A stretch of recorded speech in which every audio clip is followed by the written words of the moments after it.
अगर कोई आपका नाम अगर पूछने के लिए आए, वैसे पदाधिकारी को एकदम गेट पे बंद कर दीजिएगा, ताला मार दीजिएगा। बिहार विधानसभा चुनाव के बाद अब अगला चुनावी रण पश्चिम बंगाल में होना है। यहां अगले साल चुनाव है। इससे पहले यहां मतदाता सूची के विशेष गहन पुनरीक्षण यानी कि SIR का मुद्दा गरमाया है। तृणमूल कांग्रेस इस प्रक्रिया से सहमत नहीं है। वह लगातार टकराव की मुद्रा में है। इल्जाम है और कई सवाल भी। इस बीच बांग्लादेश बॉर्डर से आ रही तस्वीरें घुसपैठ की कहानी बयान कर रही हैं। बंगाल में SIR प्रक्रिया शुरू होते ही भारत बांग्लादेश बॉर्डर पर अफरा तफरी मच गई है। अवैध रूप से रह रहे कई लोग बेतहाशा सरहद की ओर लौट रहे हैं। हाकिमपुर समेत कई चेक पोस्ट पर महिलाओं बच्चों की भीड़ जमा है। BSF लगातार रोककर पूछताछ कर रही है, जबकि कई परिवार बिना दस्तावेज बांग्लादेश वापस जाने की कोशिश में घंटों सड़क पर बैठे दिख रहे हैं। हकीमपुर बॉर्डर आउटपोस्ट पर यह सिलसिला पिछले कई दिनों से चल रहा है। सीमा सुरक्षा बल और स्थानीय पुलिस के अनुसार पिछले 2 सप्ताह से हजारों लोग सीमा पार कर चुके हैं, जबकि कई गांवों में घर और झुग्गियां लगभग खाली हो चुकी हैं।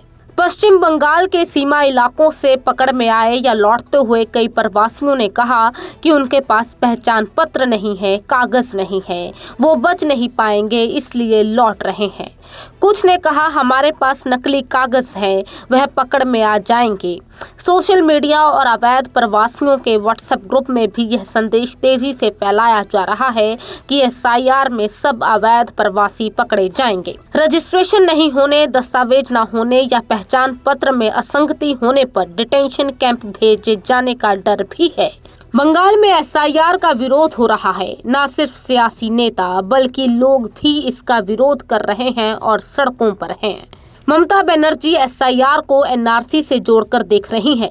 वे कहती हैं ये मुसलमानों को डराने का हथकंडा है। 2021 के चुनाव में CAA और NRC पर उन्होंने मुस्लिम वोटों का ध्रुवीकरण किया था और कामयाब भी रही। बंगाल में मुस्लिम आबादी 32% है, ज्यादातर बांग्ला भाषी। अब SIR को वे सियासी हथियार बना रही हैं। BLO की मौत का भी जिक्र कर रही हैं। वे एक झूठ फैला रही हैं कि केंद्र के कारण बंगाल में अशांति है। विपक्ष BJP का कहना है कि ममता भ्रम फैला रही हैं। BJP के दिग्गज नेता पश्चिम बंगाल में TMC द्वारा SIR के विरोध पर भाजपा सांसद रवि किशन ने कहा वे विरोध इसलिए कर रहे हैं क्योंकि वहां सबसे ज्यादा फर्जी वोटर हैं, वहां बांग्लादेशी ज्यादा है। वहाँ सबसे ज्यादा बोगस वोटर है, इसलिए उन लोग विरोध कर रहे हैं। वहाँ सारे बांग्लादेशी ज्यादा है। मैं बात आप बता रहा हूँ, जो जितना डर रहा है कोई कुछ किया होगा तभी डर रहा, कहाँ डर रही है वो। उनको नहीं, उनको उसको ट्रांसपेरेंसी के साथ करना चाहिए। 65 लाख बोगस वोटर बिहार में निकले, वहां पे भी निकलेंगे। पश्चिम बंगाल में इस वक्त भगदड़ जैसे हालात हैं। बांग्लादेश बॉर्डर पर भीड़ इकट्ठा हो गई है। शहर शहर गांव-गांव से लोग वापस अपने घर जाना चाहते हैं। ये वो लोग हैं जो कभी बांग्लादेश बॉर्डर पार करके बंगाल आए थे और तब से यहीं बसे हुए हैं। इनके पास हिंदुस्तान के कोई भी डॉक्यूमेंट्स नहीं है। फिलहाल अभी बंगाल में अशांति है, राजनीति चरम पर है। चुनाव आते आते क्या क्या तस्वीर दिखेंगी ये देखना होगा।